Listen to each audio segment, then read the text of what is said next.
Close your eyes and let the hum of the modern world fade into the distance. Before there were cities, before empires, before even the first word was written, there was silence. And in that silence, humanity dreamed beneath endless skies. As always, I choose not to include ads in my videos, so you can relax and drift off peacefully without distractions after a long, busy day. It's more important to me that you rest well than to earn from ads. Before we begin, I'd love to know where you are listening from and what time you are now, down below in the comments. I love seeing where everyone's tuning in from. Whether you're settling in for the night or just curious about where these legends came from, I'm glad you're here. Also, share which stories you'd love to hear next, and don't forget to subscribe and share it to someone who loves it too. Long before the flood myths were whispered by firesides, the world was wild and vast. Great herds wandered through endless plains, and humans lived close to the breath of the earth. Rivers ran free, mountains rose untouched, and oceans glimmered like mirrors to the heavens. The air was heavy with the scent of rain and the rhythm of life that had not yet learned fear. In those ancient days, tens of thousands of years ago, small bands of people followed the stars and the seasons.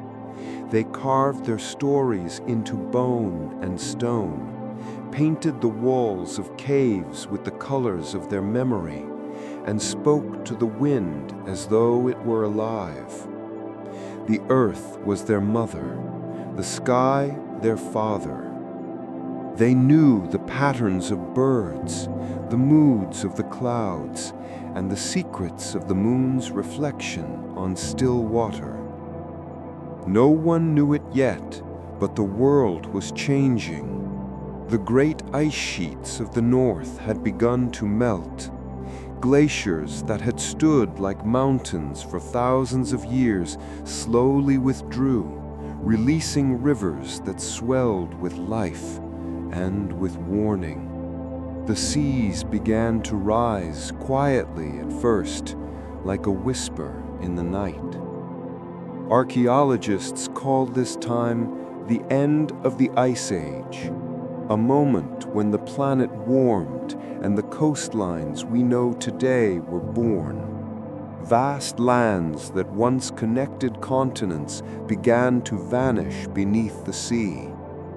Places like Doggerland, a fertile plain that once stretched between Britain and Europe, slowly drowned under waves that climbed higher each generation.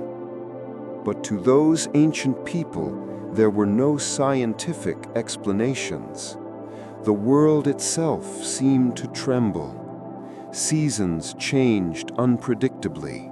Rains came when they shouldn't have. Rivers flooded their banks, and the sky sometimes burned with strange lights.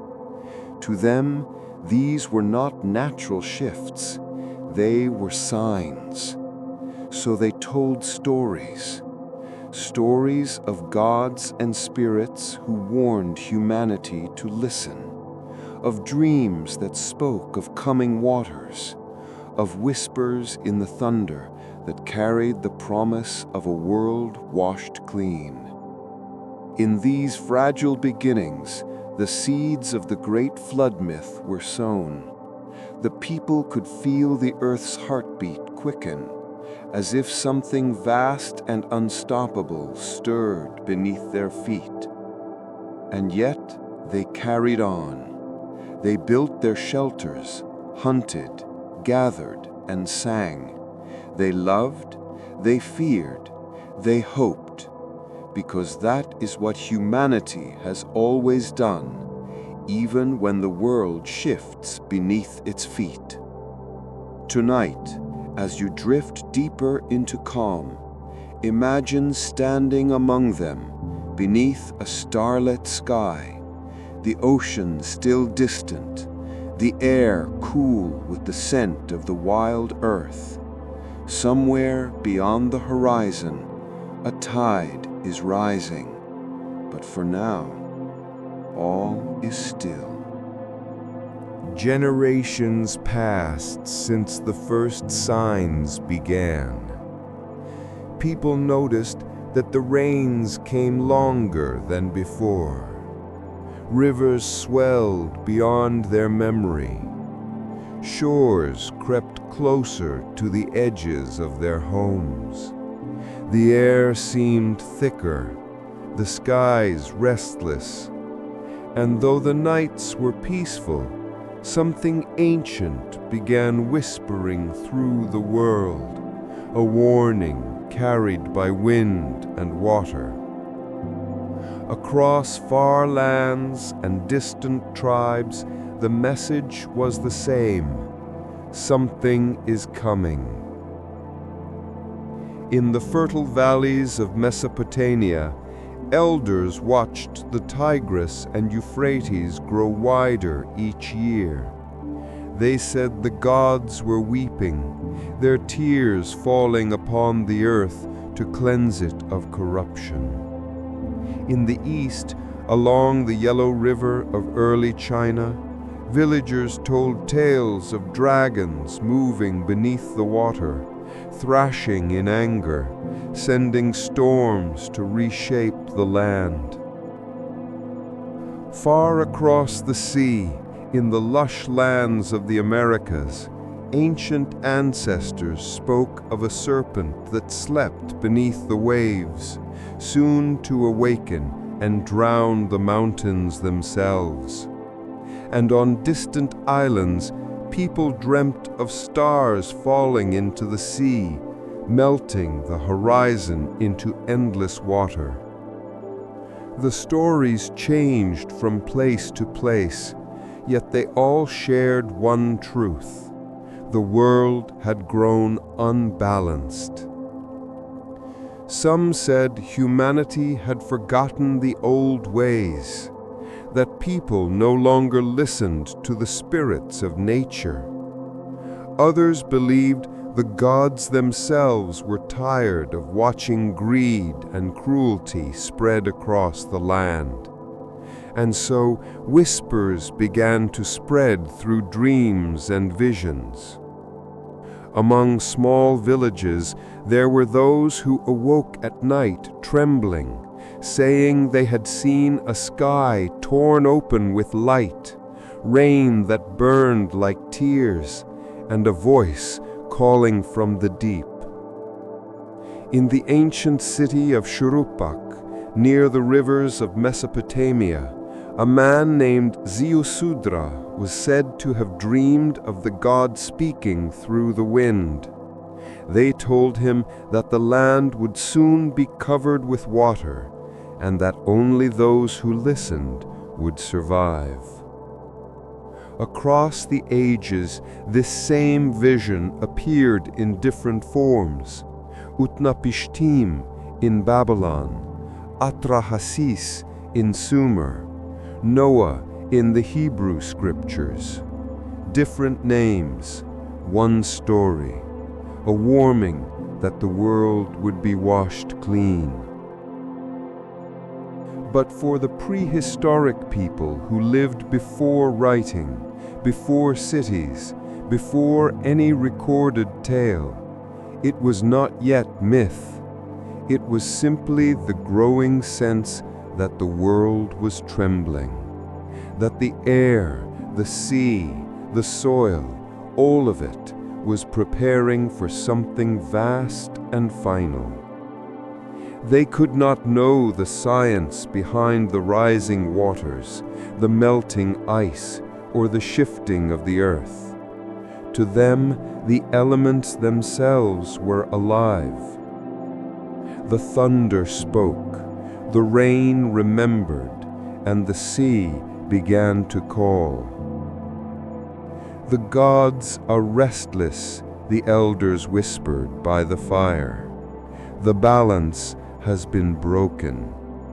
And far out on the horizon, where sea met sky, a faint shimmer of light danced, like a promise or a warning of what was to come.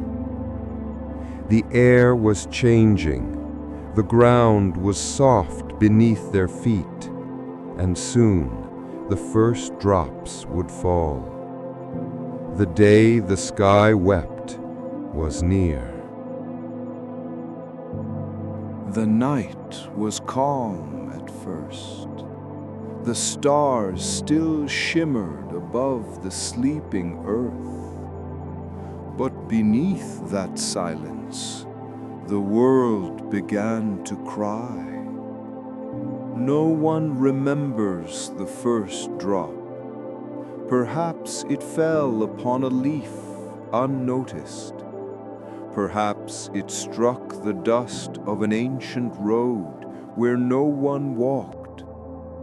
But soon the drops became a rhythm, gentle at first, then stronger, as though the heavens themselves had been broken open. The people awoke to a strange sound, not the usual rain, not the soft hum of the night sky, but a roaring, endless voice. The rivers that once gave life to the valleys now swelled with fury. The wind turned cold and heavy, sweeping through forests, bending trees like blades of grass. In the east, thunder rolled over the mountains. In the west, clouds devoured the light. The sun was gone. The world had turned to shadow. Ancient myths remember this moment in many names.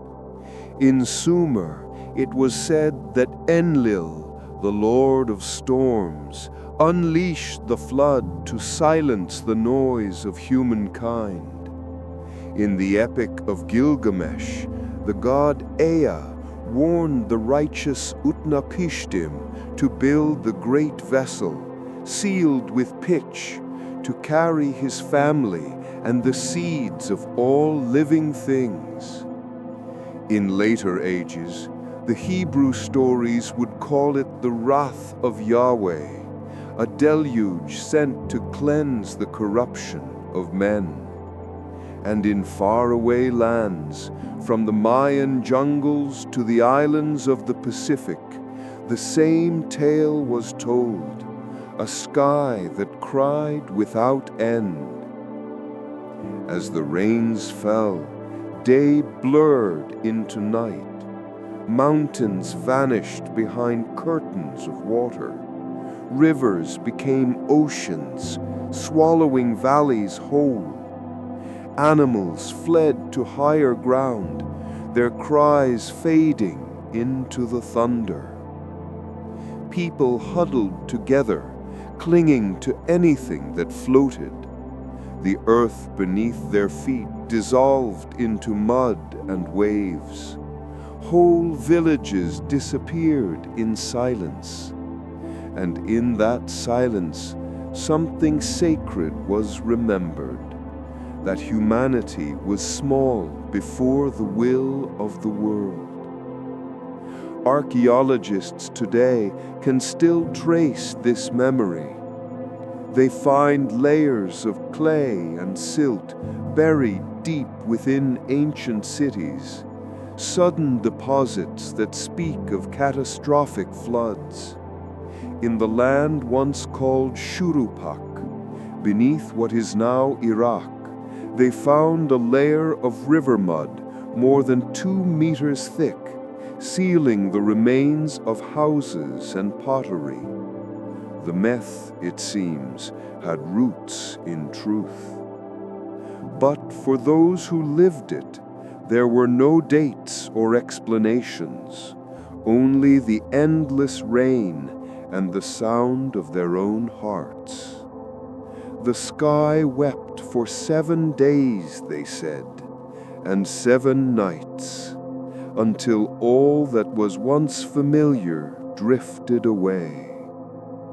Somewhere amid that vast sea of sorrow, a few small vessels floated, crude arcs of wood and hope, carrying the last breath of the old world into the dawn of the new.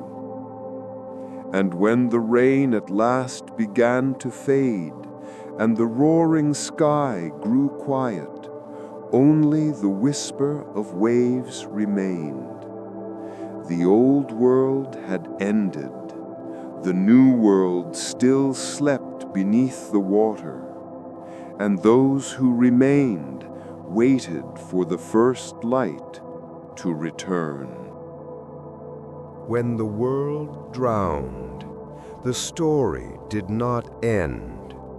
It began again, in the hollow sound of wood on water, in the quiet prayers of those who still breathed.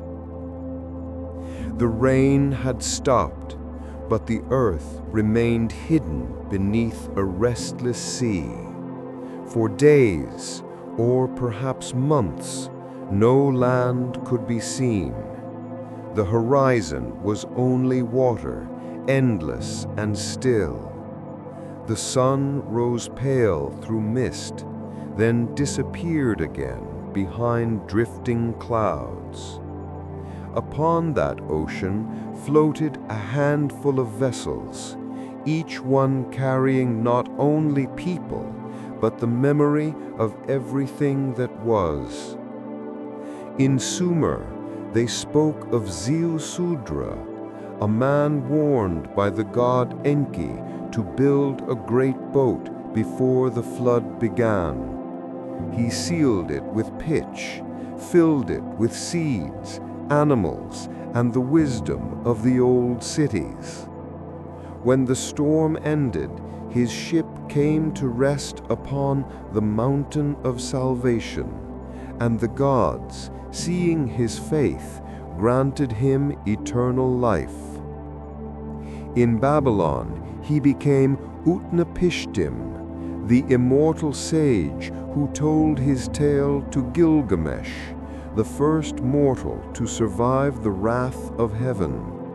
And in later days, his name changed again to Noah, the righteous man who gathered his family, a pair of every creature, and drifted through 40 days of darkness before the dove found land.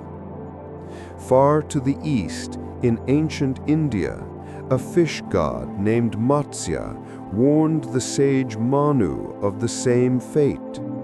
Manu built a vessel, and Matsya, the first avatar of Vishnu, guided it safely through the cosmic waters until it rested upon the Himalayas. In China, there was Yu the Great, who did not build an ark, but tamed the waters themselves, digging channels, raising levees, and turning the chaos of the flood into the order of civilization. Every culture remembered the ark differently. Some saw it as a boat, others as a mountain, still others as a womb, the sacred vessel in which life slept, waiting to be reborn. Archaeologists, too, have searched for these vessels, their legends etched into rock and scripture. On the slopes of Mount Ararat, in modern-day Turkey, explorers have long claimed to find the remains of Noah's Ark, a formation of timber-like ridges buried in the ice. Whether true or not, it shows something profound, that the story of survival is older than any one people. In truth, The ark may have been no single ship. It may have been hundreds of small boats, rafts lashed together by desperate hands, drifting down swollen rivers during the floods that swept Mesopotamia, the Indus, and the Nile. Each of them, in their own way, was an ark of hope. As the waters slowly began to fall, the survivors opened their hatches to the sky. The air smelled of salt and silence. The world below was unrecognizable. Forests gone, mountains bare, rivers reborn in strange places. And yet, among all that loss, something sacred stirred. A second chance. They had carried the memory of life through the storm. Now they would plant it again in the new earth. And so, from the last arcs of humanity, the seeds of civilization began to drift once more, carried not only in their hands, but in their stories. When the waters fell silent, and the clouds drew back like curtains, the sun returned, pale, trembling, and new. The first rays of light struck the still water, painting the world in silver. The survivors, weary and wordless, watched the horizon glow. For the first time in what felt like eternity, they could see the outlines of distant mountains, the bones of a world reborn. Slowly, the arks came to rest upon high ground. The planks creaked as the waves withdrew, and the silence that followed felt almost sacred. The people stepped out, cautious, reverent, their feet sinking into wet earth. Beneath them, the soil was soft, smelling of clay and renewal. In one story, Noah released a dove. It circled the endless sky and returned with an olive leaf, a whisper of life. In another, Ziusudra knelt on the mountain's peak and poured a libation to the gods, giving thanks for mercy. And in countless other lands, the same act of quiet gratitude echoed, fire kindled, smoke rising, prayers offered to the heavens that had once destroyed and now restored. The earth was not as it had been. Forests were gone, the rivers had changed their paths, the familiar stars had shifted in their courses. But the survivors carried within them the most powerful thing of all, memory. From this memory came stories, and from those stories came beliefs. They told their children of the flood so that they would remember. The world can wash away everything, and yet life finds a way to begin again. In time, those children grew into the first builders of new worlds. They laid the first stones of cities where the waters had receded. They planted crops in the rich, fertile soil left by the flood. And from those green valleys rose the earliest civilizations, Sumer, Egypt, the Indus, and beyond. Perhaps that was the hidden gift of the flood, a cleansing, a rebirth. In the stories of old, the flood was both punishment and promise, an ending that carried within it the seed of creation. Archaeology seems to echo this mythic rhythm. In the plains of Mesopotamia, layers of fine silt mark the boundaries between destruction and renewal. Below them lie the traces of vanished settlements. Above them, the foundations of new ones. The flood, it seems, did not only destroy, it also gave birth to the world we know. The flood was not just water, it was a memory, a mirror held up to the soul of humankind. In its reflection, we saw our fragility and our strength. And as the survivors gazed upon the new dawn, they knew the world would never again be the same. The sun climbed higher, the air shimmered with the warmth of life, and upon that quiet earth they began, slowly, gently, to rebuild. The flood had washed the world clean, and the silence that followed became the first foundation. When the survivors stepped into the new world, everything was strange. The rivers no longer remembered their paths, and the stars seemed to have shifted their homes in the sky. But the earth, dark and rich with silt, promised life. And so, humanity began again, one handful of soil at a time. They built their homes near the places where the waters had once fallen. The valleys of the Tigris and Euphrates, still wet with the memory of the flood, became the cradles of new civilization. There, the first bricks were shaped from river clay, the same clay that once buried the world. And from those bricks rose the first cities, Eridu, Uruk, Ur, the beginnings of what we now call Sumer. The people believed they were rebuilding the world of the gods. Their temples, shaped like mountains, reached toward the heavens as if to promise, "We will never anger the sky again." In every story, the flood had been a warning. So the builders created sacred order, laws and rituals to keep chaos away. The first kings were not warriors, but keepers of balance. In Sumer, they ruled as intermediaries between heaven and earth, carrying the divine memory of the flood within their crowns. In Egypt, pharaohs built vast stone temples to honor the gods who once drowned the land, ensuring the Nile's floods would come gently, not in wrath.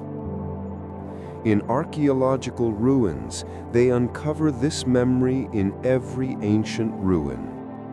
In Mesopotamia, temple inscriptions speak of cleansing floods that began the Age of Kings. In Egypt, hymns praise the gods for restoring the world after the great rising of the waters. Even in faraway China, the legend of Yu the Great recalls how humanity learned to tame the flood, not to stop it, but to live with it. Perhaps that is why so many early civilizations built beside rivers. They no longer feared the water, they honored it. Each year, the floods returned, not as destruction, but as life itself. From chaos came rhythm. From water came wisdom. From loss came creation. In quiet evenings, the elders told their children the story of how the gods once washed away the world. They spoke not with fear, but with awe, reminding the young that the flood was both a curse and a blessing. It had taken everything, yet given them a new beginning. And so, the builders shaped the land with reverence. Each brick they placed was a prayer. Each temple was a promise to remember. The flood had ended, but its echo became civilization. Long after the waters fell, the memory of the flood lived on, not in rivers or ruins, but in the hearts of humankind. The builders had rebuilt their world. Cities rose from the mud, temples from the clay, and kings began to write their names upon tablets of stone. But the story of the flood was never forgotten.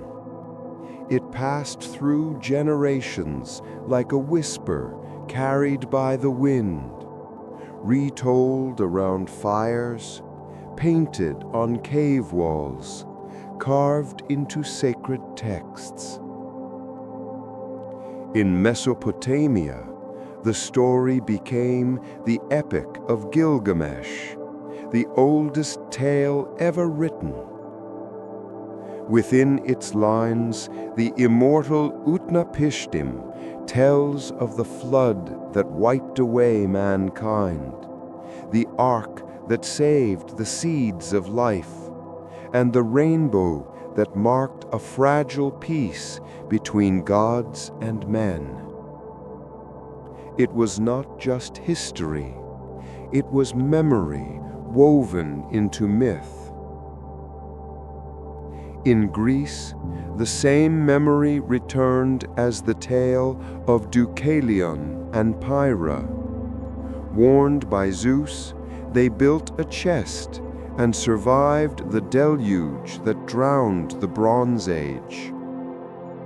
When the waters fell, they cast stones over their shoulders, and from each stone rose a new human being. From lifeless rock came life again, a poetic echo of rebirth. In India, the Matsya Purana told of the god Vishnu, who took the form of a great fish to guide the sage Manu through the waters.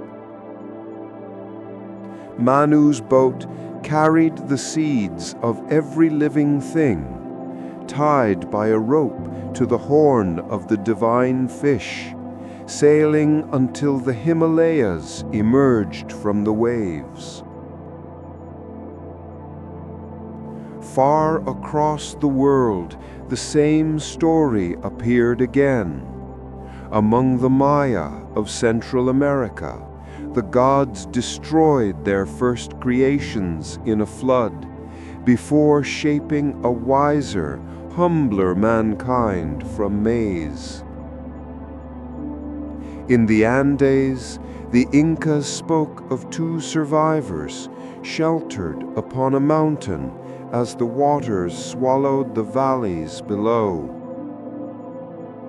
In the Pacific Islands, in Polynesian legend, Tawaki climbed a vine to escape the flood that cleansed the world of evil. And in the lands of the Cherokee, it was said that only one man and one woman floated upon a great canoe, carrying the animals, the seeds, and the stories of the world to come. Every people, every land remembered a time when water unmade the world. Was it coincidence? Or was it memory, shared, reshaped, retold through centuries of human breath? Archaeologists believe that many of these myths may reflect real events: sudden floods from melting glaciers, rising seas after the Ice Age, rivers overflowing their banks in the dawn of civilization. Each flood became a lesson, and each lesson became a story. Together, they form a kind of collective dream, humanity's way of remembering that everything we build can one day be washed away. The flood, in truth, was never just about water. It was about renewal. It was about the humility of mankind before the vastness of creation. The myths of memory remind us that we are one species, scattered across continents, yet bound by the same stories. In every culture, the flood ends the same way, with sunlight on the horizon and life beginning again. And as night falls over the rebuilt world, the people look to the stars, the same stars that once hid behind the storm, and they whisper to themselves, "We survived. We remember." Archaeology begins where memory fades. The myths tell us of divine punishment, of arcs and heroes, but the earth tells its story differently. To find the truth behind the Great Flood, we must dive into the seabed, read the fossils, and listen to what time has buried. After the last ice age, nearly 12,000 years ago, the world was a colder place. Mountains wore crowns of ice, oceans were smaller, vast plains stretched where seas now shimmer. Then the ice began to melt, slowly at first, then faster and faster still. The waters rose hundreds of feet, swallowing coastlines, forests, and homes of early humans. For those who lived near the edges of the ancient world, it must have felt like the sky itself had fallen. Villages disappeared beneath the tide, islands turned to myths, and those who survived, they remembered. They told stories of the day the sea took everything. One of the haunting of these lost lands lies beneath the North Sea. Archaeologists call it Doggerland, a vast stretch of grasslands and rivers that once connected Britain to Europe. Around 8,000 years ago, Doggerland was home to deer hunters and fishermen, living peacefully beside shallow lakes and gentle hills. Then, one day, the ocean rose. A massive undersea landslide, the Storegga Slide off the coast of Norway, unleashed tsunamis that swept across the land. In a single generation, Doggerland vanished. Today, its memory lies beneath the waves. Ancient tools, mammoth bones, and traces of hearths found deep in the seabed.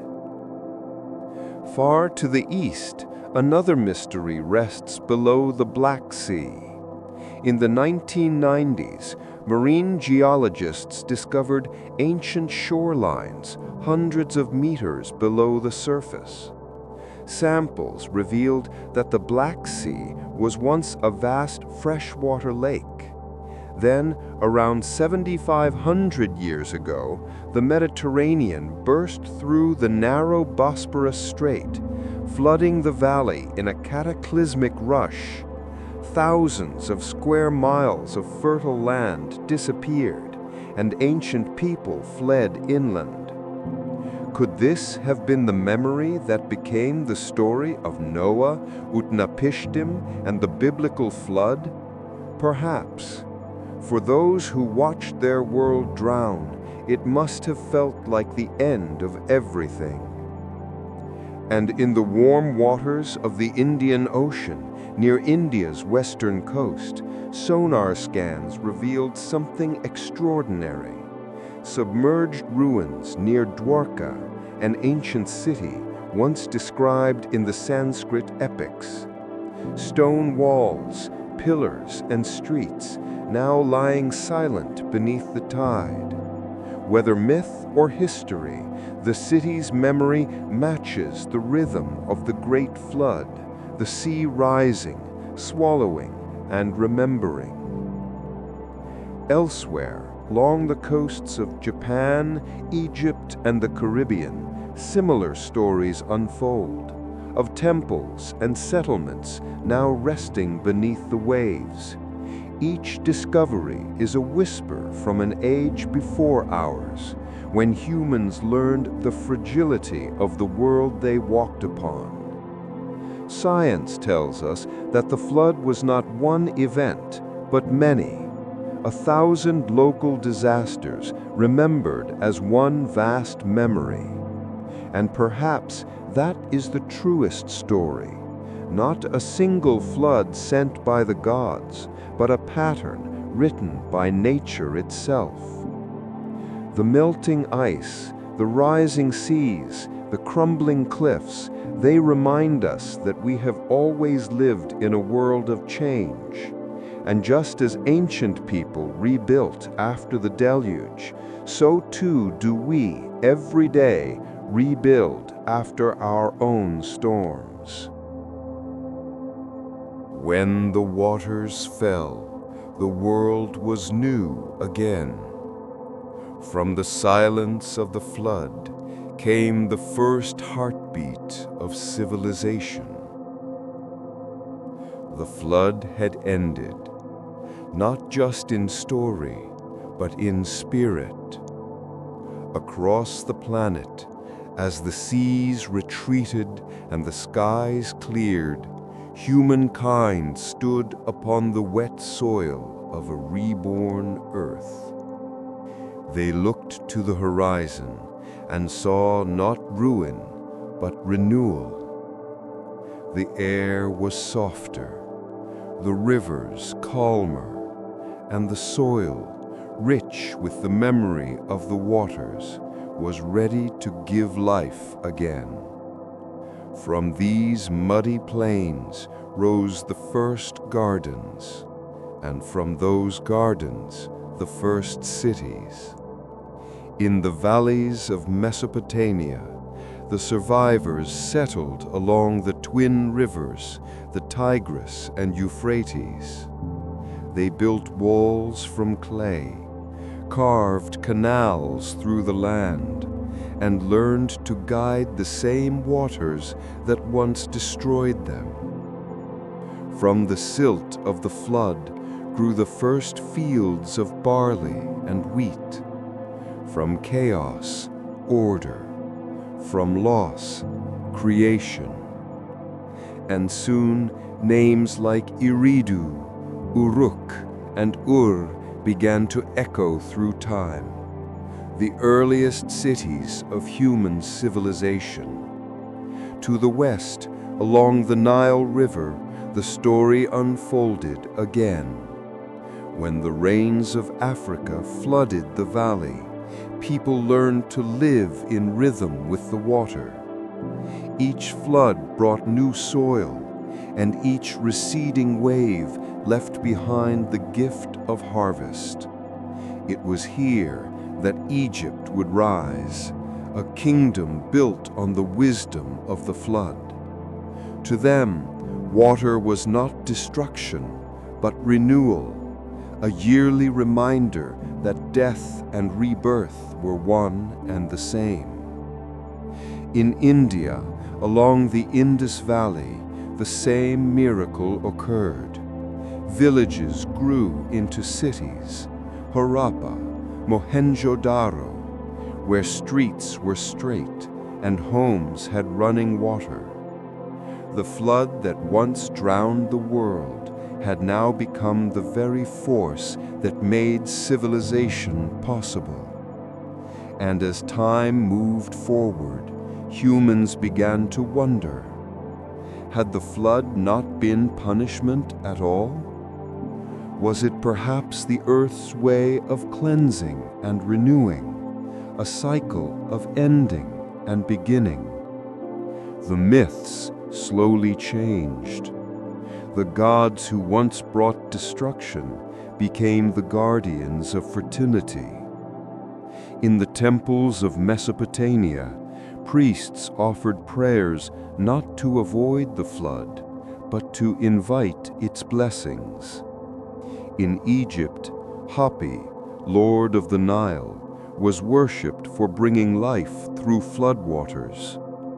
And in India, Varuna, once the god of cosmic oceans, became the protector of truth and balance. The flood had transformed from terror into teacher.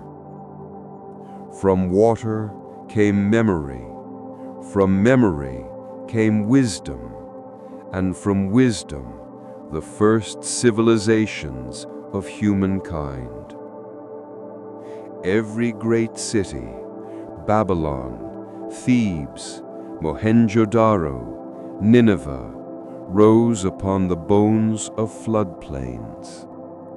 Each civilization that followed built upon the lesson that had been carved deep into the soul of the species, that life and loss are forever entwined, that destruction is but the shadow of creation.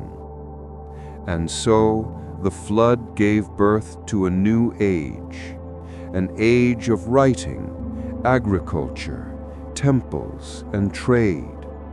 It washed away the forgotten and left behind the seeds of tomorrow. As the stars returned to their rightful places, humans began to write their stories in stone. So the memory of the flood and the rebirth that followed would never again be lost to the tides of time. Time moved forward, and humankind walked further from the shores of that ancient deluge. Empires rose and fell, and the stories of the flood became myths, then scriptures, then dreams. Yet, wherever we wander, we still carry that ancient memory within us. It is carved not in stone, but in spirit. In every culture, the flood endures, retold in temples, whispered in bedtime tales, and rediscovered by scientists beneath the sea. It has become more than history or religion. It is a symbol, a mirror of what it means to be human. Because the flood, at its heart, is the story of loss and renewal. It reminds us that every ending holds the seed of a new beginning, that after every storm, something grows, that the waters we fear are also the waters that give us life. Look at the rivers that still carve the earth: the Nile, the Ganges, the Tigris, the Yangtze, the Amazon, each one an echo of the ancient flood, winding through time. Civilizations still gather beside them, build beside them, pray beside them. We have learned to live not against the water, but with it. When we plant crops, when we build cities, when we sail upon the sea, we honor the same force that once swept away the world. We have learned its rhythm, its patience, its mercy. And perhaps in that balance lies the greatest wisdom of all. Water is memory. Water is change. Water is life eternal. Every rain that falls is a fragment of the first flood. Every wave that touches the shore is a whisper from the dawn of the world. And when we dream of cleansing, of renewal, of second chances. We dream the same dream our ancestors once told beside the fire, that even when the world ends, life begins again. Archaeologists and poets may see the flood differently, one through evidence, the other through emotion, but both gaze upon the same mystery, the unbroken cycle of nature and time. The Great Flood was not merely a disaster of the past. It is a reminder that we too are part of the great tide of creation, that one day everything we build will return to the earth, and from that earth something new will rise. The flood is not behind us. It flows through us, forever reborn, forever remembered.